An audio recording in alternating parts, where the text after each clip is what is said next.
Hello everyone, I hope you guys are all having a fabulous Monday. Today I'm coming at you with our weekly Mink's Monday Q&A. So pull up your favorite cup of joe or your favorite tea and let's get going with the very first question. From AL2829, my very good friend Angela. My next question is, do you have any Pandora jewelry? Do you like it? Yes, no, and why?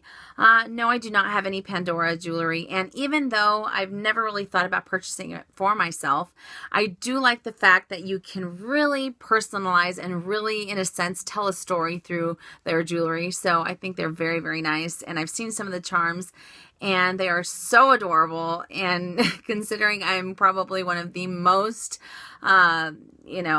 people that can't make a decision for their life, I would be there forever. I wouldn't even know where to get started, but I do really like them. All right. Lindsay Braxton, which two American designer handbag brands do you think every American handbag collector should own? That's a good question. I'd say hands down, Marc Jacobs would be one of them. I absolutely love his SLGs, his handbags. I love the entire line, and I don't know if it's a coincidence that he was also the head creative designer for Louis Vuitton for a while, so I guess they just go hand in hand, but I really do like Marc Jacobs, and I have owned a few bags. I have sold them, and then I repurchased them. In specific, the one that I've bought, I've bought it 4 times or 3 times and I've sold it that many times, is the large groovy satchel. I absolutely love it. It is beyond slouchy, but the leather is just incredible in their handbags. Another one, I probably have to say, even though I have yet to own a piece from this designer, Kate Spade. I really like, within the last maybe 2.5 years, the direction that their brands have taken. To me, it's very fun. It's very flirty, but yet also very sophisticated. It's sophisticated enough that you can wear it out to dinner. And I absolutely love their SLGs, their handbags. Oh my goodness, their jewelry is adorable. And I really, really like it, especially I feel that they have really stepped up their game with their hardware as well as the structure of their bags. So like I said, I have yet to own a piece of Kate Spade. Which one, I have no idea, but I do really like Kate Spade. And I'd say another runner-up would probably have to be Tory Burch. But I think I'll just keep Tory Burch for my footwear. All right, let's get going. Very, very good questions. Pochama, I recently bought an LV Pegasi 55 in monogram. You lucky doll. And was wondering, is it safe in your opinion to travel with it obtaining too much damage? Well, unfortunately, you kind of already have to think that it's going to get a little bit more wear and tear than a typical luggage piece. Especially because I've seen, my goodness, sometimes people at airports are not nice. I've seen some people really take into account the brand or the piece and be careful with it when they're boarding it onto the plane, and then again, I've also seen other people just completely chuck it from one side to the other and hoping that it hits the concrete. So I would have to say, just keep that in the back of your mind, that it is going to it's going to show wear and tear a little bit more than another piece. But I'd say once you get over that first initial scratch or that first initial mark, then you'll be, smooth sailing from there. It won't be such a big deal. Because I know, especially when it comes to any bag, especially the ones that have Vachetta, some bags you don't baby, some bags you do. And it's so, I don't know, maybe it's just me. I get so anxious that I feel, oh no, like I know the stain is going to come or the watermark or something's going to happen. And when it does, I'm devastated, but then it goes away. And then I can really, really enjoy the bag. I just hate that first initial stage when you're kind of, you can't really enjoy the bag. I don't know. Maybe it's just me, but I have noticed that. All right. Ang Sock, what do you think about the Portobello GM and Damier Ben? And I have a picture of it right here. Sorry, right there. And I do like the demi-ben, or not the demi-ben, the Portobello, primarily because it's demi-ben, because it's my favorite print. But I like also that it's a hobo because it has the one shoulder strap.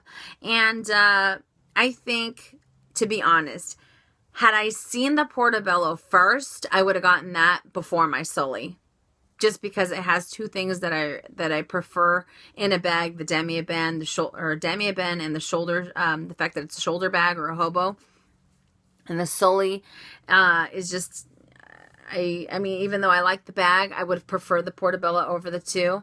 But not only that, the one thing I do have to say about this bag is that it is a little on the high side, so it will eventually slouch in the middle. But I have heard people say that sometimes this is a little too uncomfortable when you first get it. But over time, it'll just slouch and you'll be fine. Okay. My battery is flashing, saying it's time to go away. So I'm going to try to get through this as quickly as I possibly can. Sirius Mertash. I'm so sorry if I'm butchering your name. How do you keep your Neverfull stored? Do you find that standing it up makes the handles flop? The dust bag I got with mine doesn't cover the handles. Should I ask for another? And I really wish I would have brought it down here. But my Neverfull, I have 3 Neverfulls, so they're all in the size MM. And the monogram one is actually right up here. Where is my other one? I think my other one's down here. Yes, my Azure is down there. And then this one down here is my demi-ben. And because the demi-ben is treated leather, the little bump that you guys see right there is actually the handles standing straight up. And this, guys, like I said, is my monogram. And the handles, I just kind of interlace them together. And I put air paper all the way up to the very top of the Neverfulls. I do that with all 3 of them. And I just kind of put, like I said, I put the handles like over each other like so. And as you can tell from that dust bag, I didn't ask for a different dust bag. I honestly think that's for the GM Neverfull. But I would, especially if you said that the dust bag that you have doesn't cover the handles, I would ask for another one, just because depending upon where you store it or how you store it, you don't want to get 2 different colors. For example, the Vachetta. So if you have your handles not covered, it's going to patina a little bit faster, like I said, depending upon where you have it stored, versus the where the handles, the little tabs on the sides, or the little, not the tabs, or the strings, they're not even strings, the little pieces of leather that you actually tie in and out. But I would honestly ask for another dust bag, just so that way the entire bag has the same patina throughout. You don't want 2 different patinas. And I just, like I said, I stuff it with air paper, and over time, because of the handles, they will soften, so they will end up flopping. It's just a matter of time. And my Demi Azure is beyond floppy because I use that bag to death. And my monogram, it's same thing. Like I said, I just kind of lay them down because I know it's going to happen, except for this one right here, my demi-ben, which I was extremely surprised that it hasn't started flopping. Like I said, because it is the treated leather. Whew. All right. Marlene Perez, what do you think about the Petite Bucket, the monogram Petite Noe, or the BB? And unfortunately, I don't have a picture to show you guys about that. But out of all the Noes, like I told you guys on the last one, I really like them. I have thought about purchasing one maybe later in time. And if I was to pick one out of all of them, I would probably do the Petite Noe, just because the GM is extremely huge and the BB, in my opinion, is a little too small. And I just really like that the Petite is very, I think out of the Bucket or the Noe, I would probably do the Noe. I just like the drawstring opening versus the Bucket. It's just kind of open and it just sits there, and it just seems a little bit more, even though I like structured bags. I absolutely love structured bags, but between those two, I would feel that the Bucket is maybe a little less comfortable than the Petite Noe. If you were going to compare the two. All right. On nuts. I'm thinking about getting a Speedy 35. I like the slouchy, oversized look and don't mind a little disorganization inside. Were those the only reasons you didn't care for it, or did you feel it was just a little too large and duffel baggish? No. Duffel baggage, definitely not. I'd say it was a little bit bigger than I thought, especially when I compare it to the 30. And I know it's only 5 centimeters, but sometimes it seems like it makes a world of difference. Personally, I like structured bags, like I told you guys before. It also depends on the style of bag, but I prefer structured bags. I don't necessarily like bags that are going to completely slouch over. So even though I still have a 35, my Damier Ben is in 35, and I don't think I would get rid of this bag because I like the fact that this one just keeps its shape a little bit more than my monogram one did. And I still think it's a great bag. Out of both of them, you can't go wrong with either size, but 35 is a great bag, especially if you don't mind a little, like you said, a little disorganization. Mine wasn't too disorganized. I kind of tend to put everything in like little toy soldier type form. So I'm very OCD about the inside of my bags, but I still think it's a great bag. And if you're definitely thinking about getting it and you like the fact that it might have a little bit more of a sag at the bottom, I would go for it. Taylor Ray, how old were you when you started your lovely LV collection? I was, and I get this question asked a lot. I honestly cannot remember if I was 17, 18, no, not 17, 18, 19, or 20. I always want to say 19. But then again, I really try to jog my memory, and I cannot remember to save my life. So I'm going to go with 19. Yes. I don't remember, but it feels like it was ages ago. All right. Heather Hammonds. I really want a Speedy Bandolier 30 for my very first Louis Vuitton purchase. I want a print you can wear year round. Which print would you pick and why? Well, hands down, I would pick Damier Ben. First of all, congrats on your possible, your possible future first purchase of Louis Vuitton. And like I said, I would pick Damier Ben. But then again, I'm the wrong person to ask because that is my favorite print. But for year round, something that you never have to worry about would definitely be Damier Ben because it's treated leather. You don't have to worry about patina, wear marks, watermarks, anything like that, especially if you live somewhere where it rains a lot or it's very humid or it snows a lot. You just want to, that print you can wear anywhere, unless you really want to go for the monogram and you don't care so much about patina or watermarks or the things that I mentioned before. I would go for the monogram, but hands down for me would be Damier Ben. Not only that, but when you open up the bag and you see that beautiful red interior, it's almost like it's singing to you. I know, silly. All right. Okay. Deborah Galiato, which LV would you recommend? The Tivoli GM or the Alma GM in the monogram canvas? That's a good question. Even though I love the Alma, I absolutely think it's a great bag. I think the GM is a little too big. And between that and the Tivoli, hands down, I would go for the Tivoli. I think I like the fact that you have a little bit more versatility with a Tivoli. You can either carry it on your shoulder, or you can carry it on the crook of your arm, or you can hand carry it. And the Alma, obviously... Wow, my voice totally just changed. And the Alma, you can obviously it's only handheld or in the crook of your arm. So especially if it's a GM, it's going to make for a very heavy bag. So I like the fact that you're able to throw the Tivoli onto your shoulder if it starts to get too heavy. But it also has adjustable rolled handles that you can either make it a little bit smaller or a little bit bigger depending upon your comfort level. And another reason why I'd have to say the Tivoli is even though the Alma GM has the zipper that goes all the way down, it's still a little bit more restricted to be able to open it completely to really get in there, versus the Tivoli. You open up that zipper and I've said it before, the mouth on that bag is huge. You can see everything at a glance. And I think it's a great bag. So between the two, I would go for the Tivoli GM. Beautiful, beautiful bag. All right. I'm not going to make this one too long because, like I said, my battery is dying.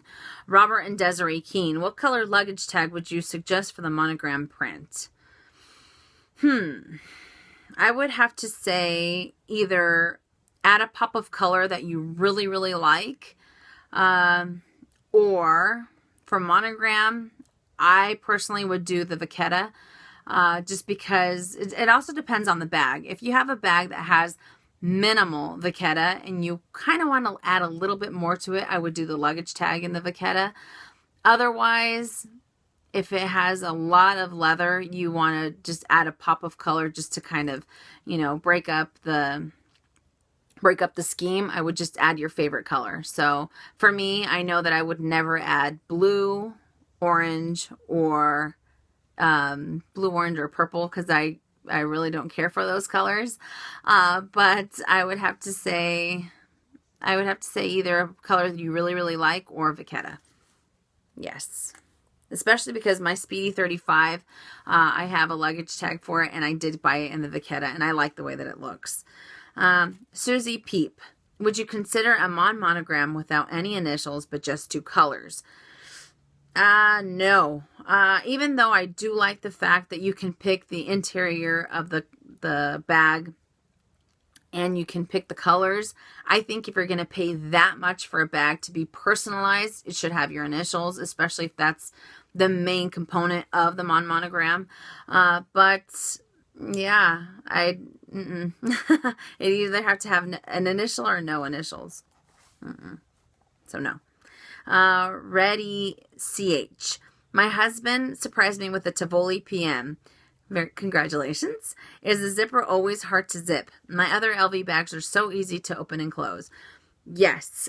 Between the Tivoli PM and the GM, that is the #1 complaint that bag has.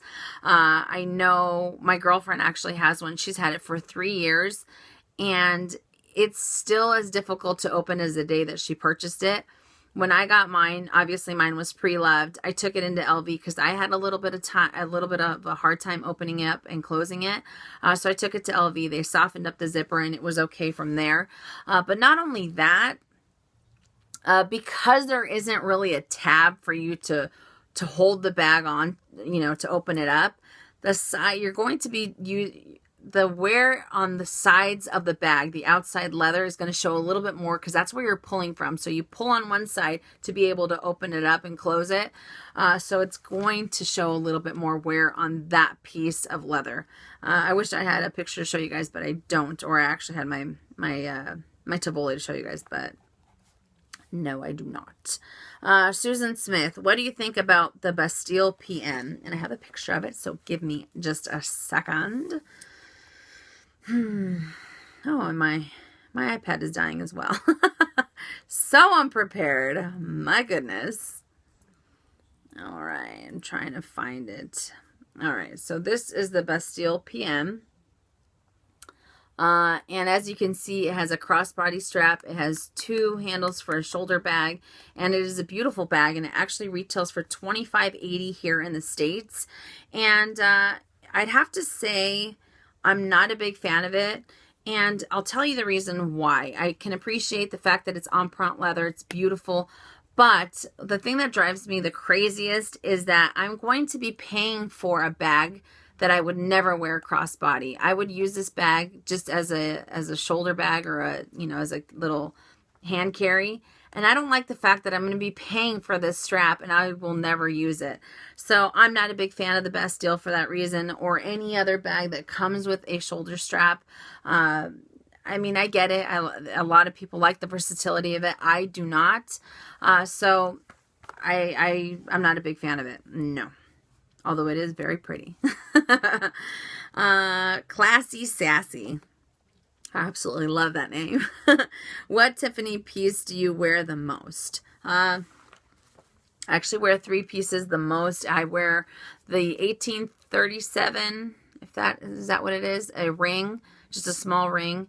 And then I wear the heart studs a lot, and I wear this bracelet probably, I'd say maybe, I can't even tell you how many times a week. And this was actually one of the first pieces that I got. As you can see, it is completely scratched. My mom actually purchased this for me ages ago. Is it this one? I think I was like 16 or maybe 15. And it's just one of these little charm bracelets. And I don't even know if they have this one anymore. I know they kind of revamped it, or they reintroduced it, and it has a little bit different of a lock, or a different little closure here. So I don't know if this one's still available, but I absolutely love it. And one of the main reasons why I was so crazy about it was because of this.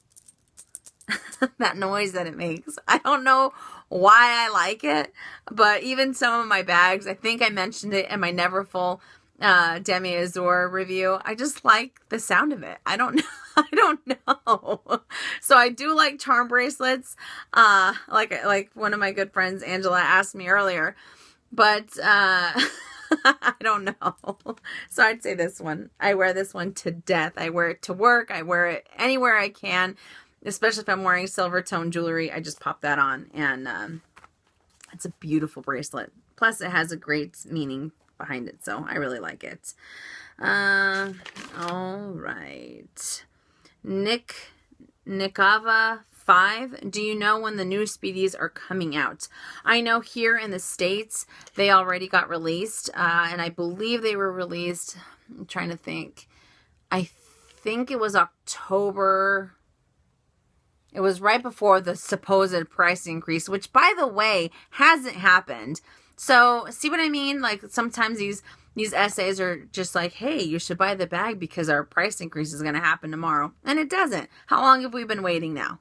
You know, a month and a half? Which, I'm not complaining. I hope we never have an increase, but I know they're coming. It's just a matter of when. But I think, back to the original question, I think they were released, oh man, I want to say the 4th maybe of November, or the 11th of November, if I'm not mistaken. Yes, because I know that's when they first wanted to introduce them out through Mon Mono. And I think my very good friend, Monogram Mummy, I think she purchased one that was actually new, and she lives in Australia. So I don't know when theirs came out. But she made a video of it, and I'm so jealous because it's a beautiful bag. All right, moving right along. Slim 3242. 32402. I love the color of your walls. Do you remember the color and brand you used? I actually have three different colors in my room right now. When I do a room tour, which I am getting prepared for, I will show you guys. I have one burgundy wall on one side, on my left side, and the walls back here, oh man, I think it was Valspar from Lowe's, and I could have sworn the color was Earl Grey. Maybe. I can't remember. I'll have to get back to you. If I remember, or if I find the color, I will let you know. And I will link it on this video down below. All right. Roxanne Nakamura. Are any of your bags made in the U.S., or do you prefer them made from Spain or France, and why? I do have quite a few bags made in the U.S. I think I have one bag made in Spain, or maybe two, and then the rest are made in France. And I prefer them made in France, especially because I don't like the cloth tag that's in the bags now. And I just think, I mean, this is silly. Some people think, oh, big deal, you know, it's still Louis Vuitton. And I know it's still Louis Vuitton. I know the pieces still come from Louis Vuitton. I know that the canvases, the leathers, everything is from Louis Vuitton in France. And they, you know, they make them here in the US or Spain to be able to deal with the supply and demand. But there's just something about having a designer from France, specifically Paris, that I just like it to be able to be made from its own country, if that makes any sense. Kind of like Celine. Obviously, Celine is in Paris. Christian Louboutin is in Paris.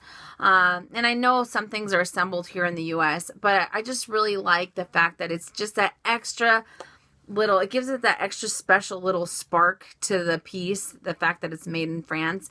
Not only that, I have noticed that a bag or an SLG will sell better if it's made in France versus made in the US or made in Spain. I have come across very few people that actually prefer I've come across few people that don't care where their pieces are made or that they prefer them made in the US.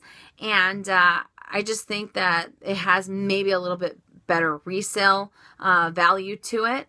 But for me personally, I like the fact that it's from, it's a French company and it clearly says it's made in France. And I don't know. I like it that way. So one of my essays a while ago, he used to say, he's like, you're such a made in France snob. Not that he was obviously joking.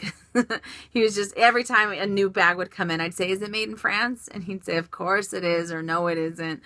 Just because he knew that's the first thing that would come out of my mouth. But very, very good question. And I will leave this with the very last question. Aracelia's Korea, would you buy your dog an LV Baxter collar? And let me show you guys. I have a picture of it. Here it is. Let me find it. And I think I totally would. My husband, on the other hand, he'd say, God, no. But there it is. I'm trying to show you guys. It's for larger dogs. And this currently runs for $375 here in the States. And I believe it's up to 21 inches, for the diameter. And it says the Baxter collar is specially designed for large dogs. In monogram canvas, it has a leather backing and an ID tag that can be accompanied by the Baxter dog leash. And would I purchase it for Edward? Absolutely. But my husband would say no. He's not a huge fan of leashes anyways, or collars. Usually when he's here in the house, I kind of take it off.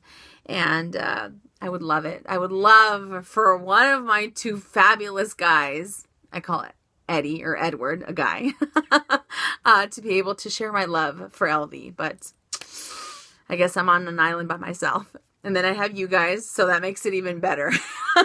Because my husband, I would drive him crazy with LV. But anyways, that is all I have for you guys for the questions. Thank you so much for submitting such wonderful questions. But I did want to give you guys the update for my last video. I told you guys about the Mon Mono experience that I had. And thank you guys so much for all the wonderful support that I got from you guys. A lot of you agreed with me, and a lot of you said that you guys would be so upset if it had been you and if you had to go through that experience. And as of right now, I will not be purchasing a Mon Mono. I don't think, hopefully maybe like a few of my very good friends said that, maybe their rules will change a little bit, and true to form, I think I'm going to wait it out. And if it doesn't give me that butterfly effect, why would I do it? You know what I mean? I tell you guys all the time, if you get a bag, do it because you really like it and because you want to, it makes you feel so good inside. Don't get it just because. And if I'm going to say that, I have to really mean it. And I don't want to get it just because. And not only that, a few of you guys actually suggested for me to write a letter to Louis Vuitton. And I did do that, and I got word back from them, and they just said, oh, we apologize, but unfortunately you have to do a two initial minimum. And I'm so over it now that I don't even want to talk about it anymore. That's just how disappointed I was. But I am eyeing something. It might be Chanel. It might be Louis Vuitton. But I have my eye on something. But that is all I have for you guys. Thank you so much for hanging out with me for almost 30 minutes. And I will see you guys later this week, or maybe not actually, because it's going to be Thanksgiving and I'm running around like a mad woman. So I don't think I'll be able to see you guys later this week. I might see you next Monday with another Mink's Monday Q&A. But you guys take care. I hope you guys have a fabulous holiday, and I will see you later. And as always, make it a fabulous day or not. The choice is yours. Have a great day.